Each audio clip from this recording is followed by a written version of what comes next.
He got poked in the eye and the referee did nothing. He tapped 3 times against Khabib, and still nobody believed him. He's been fighting for months with an injury he never even talked about. In this video, you're about to hear 5 moments that show exactly what goes on behind the scenes of being a UFC champion, moments most fans have never actually heard him explain in his own words. Stay till the end, because the last one changes how you see everything. Perfect. Their main job is to protect you. When I fought Michael Chandler, I'm still, and again, I only speak about it now because I've never had a retraction from the referee. Whenever he poked me in the eye, and then he didn't get in between us, and he let him hit me with a huge shot, and then he doesn't give me my time to rest, not rest, to recover. And there was only 5 seconds left in the round, so it turned out that I got a break anyways. But he goes in there, he says, "Are you good?" I said, "No, I'm not good. He just poked me in the fucking eye." And he says, "Okay, but are you good?" And so then it's like, can I still fight? So then I said, "Yeah, I'm good." And he says, "Okay, go." What referee was this? The guy with the braids. Yeah. And so I was very upset that he let Michael Chandler land that shot.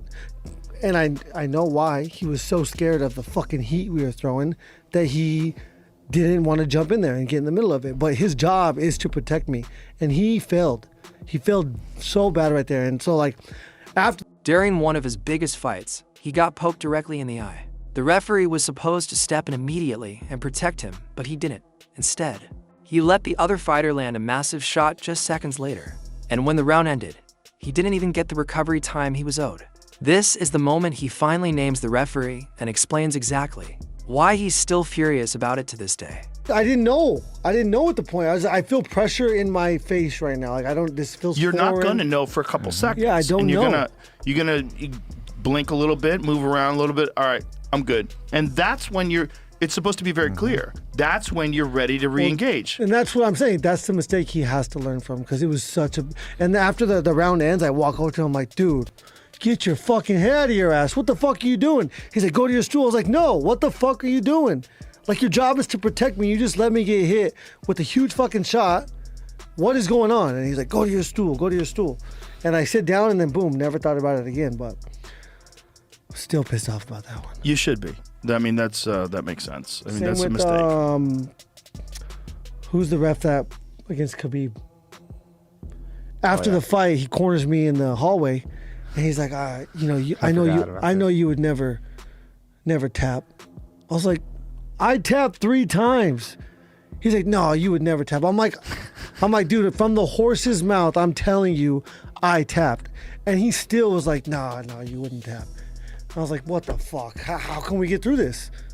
Like, So I tapped that 3 was- times. you I went to tapped sleep. and you went to sleep. I've seen that. Yeah, I tapped 3 times. 100% you tapped. Yeah. 100%. And then he's like, "No, you would. I know that you, with the way that you compete, Who's the referee? What's the guy's name? I hate to throw. I don't even want to throw Herzog. I don't even want to throw him under the bus, because it's like his intentions. job. His intentions were good for me. job, right. He believed He gave you a chance. gave me a chance, but like, Right. I fucking tapped, man. Like, Right, I and did. the fight should have been stopped. And I went. In one of the most talked about submission losses in UFC history, he tapped not once, not twice, but 3 times. And he still went to sleep. Here's the part nobody knows. After the fight, the referee personally told him he didn't believe he actually tapped, insisting he would never give up that easily. What followed was a conversation about ego, survival, and the moment he realized just how close he came to real danger. That's how he The perceived best it. thing up to this moment is people don't give me credit for my intellectual abilities.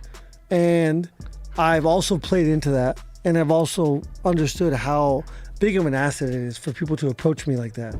Thinking that I'm just some animal that doesn't think or feel or whatever people think, or think I'm retarded. Well, I think what it is when you are such an animal, people think you can't be smart. Because a smart person would be aware of the consequences and wouldn't have the courage to fight the way you fight. Yeah. That's all it is. And people who don't have that kind of courage, they like to dismiss people that fight like savages because they go, "Well, savages can't be smart." That's not right. That's not correct. People, it's like you see a really hot woman, you go, oh, she got to be a retard. Yeah. Like, no, some of them are really fucking smart and also hot. You know, like the world is confusing, and you can't categorize people and put them into things, little fucking boxes just to make you feel better. Yeah. That's all it is, you know, and you're. And the thing is, I never signed up. Like when we were walking out to the press conference, there's like 12, 15,000 people out there. I look at the guy, I was like, dude, I never, ever signed up to be a public speaker. What the fuck are we doing here? Like, I never wanted to be in this, where I talk in front of this many people. Like, that's not what I prepared myself for ever. Right. And now I'm in this situation where I have to, every single word I say before these fights is analyzed by the world. Like the whole, my father is my dad. Like, sometimes I get tongue-tied. Yeah. Sometimes I misspeak. I do too, and I talk for a living. Yeah. That's what I mean. It's fucking normal. But nobody, if people if they had to listen to themselves, they would understand that they also make mistakes. And so it's like, fuck, man. Like, I can't be perfect. I'm sorry. I really wish. I didn't mean my dad was my father, even though, it fucking makes sense and it's true.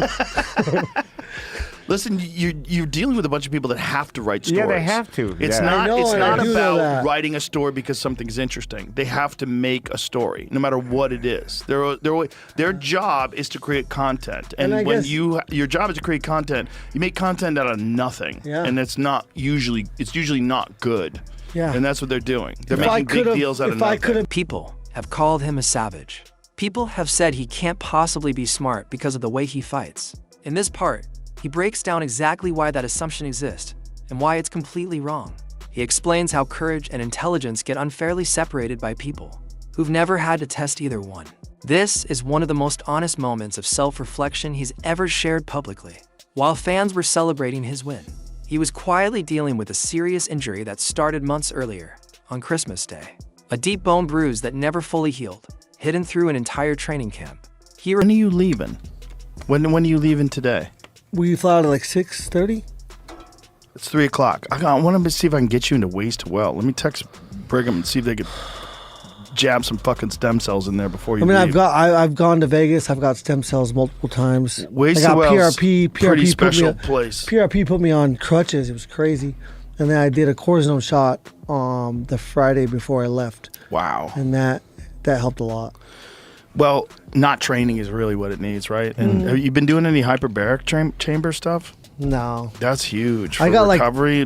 You have no idea how injuries. Against my process you guys would be. I mean, I think I probably had 2 massages this camp. That's amazing. Well, it's really funny if you look at the difference between Ilya Topuria has a YouTube channel as well, where it's fantastic, really goes into depth, but they're using like all this high-tech neural stimulation headgear, and he's doing all these different things, and it's all you see the video? It's got him doing that and then me taking a 420 dab. Yeah, exactly.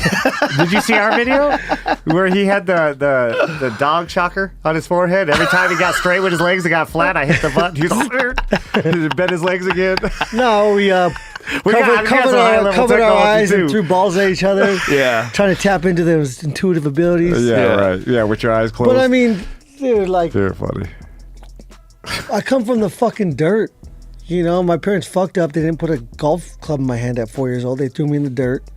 And, I became comfortable with the uncomfortable. That's a giant factor, though. Being comfortable with being uncomfortable is a huge asset. Yeah. It's such a... It is. With everything in life. With everything in life. I think wrestling is definitely is the biggest variable when it comes to my success. I mean, the mental side of it, like... Nobody can. It's very similar to fighting in the fact that nobody can help you. It is against you. All the blame is on you. All the success goes to you, and you can never use somebody else as an excuse. Any team setting. I played football. I played baseball, soccer, swim team. Swim team's a little different, but there's always a justification for why you failed or why you lost when it comes to those, and you could always point to somewhere else, or at least a piece, even if it's 1 or 2% somebody else's fault, then you can justify it. You know, the loss. Yes. In wrestling, that's never the case. Not only that, it's a combat sport that's acceptable in high school. Like, it's a combat sport that you take in junior high school, you take in high school, and kids learn. Like, there's guys out there that are different. They're working harder than you. They're more aggressive than you. They want it more than you. They put in more time than you, and that's a lesson that's very valuable when because kids get delusional about what their abilities are, how special they are, who they are. When you get fucking flatlined by some dude who just fucking picks you up and slams you on your back and pins you, and you're like, and he can do it anytime he wants. And this is the reality of training with this guy, like over and over and over again. You're like, oh, great. He lateral drops you in front of the whole class. Oh, great. Like, this is reality. Now, you're either going to get better or this is going to keep happening to you over and over and over again. And the mental toughness that comes out of kids that grind it out in wrestling and learn how to wrestle uncomfortable, learn how to cut weight at an early age, all that shit's terrible for you, but the mental aspect of it is fucking undeniable. Think about how many great wrestlers have become great MMA champions. Absolutely. It's the most important And foundation. reveals the diagnosis for the first time here, along with exactly what it took just to make it to fight night. This is the side of fighting that never makes the highlight reels. Before the UFC, before the titles, there was wrestling. And he says nothing shaped him more. No teammates to blame. No excuses to hide behind. Just you against someone trying to break you down over and over again. In this part, he explains why that early experience built the exact mental toughness that carried him through every fight since, and why he believes it's the most underrated skill in all of combat. Sports, asterisk, that's the side of this sport most people never get to see. The pain that doesn't make headlines, the mistakes nobody talks about, and the mindset that gets built long before the cameras turn on. If this gave you a deeper look into what it really takes, hit like, subscribe, and let us know in the comments which moment hit you the hardest. We'll see you in the next one.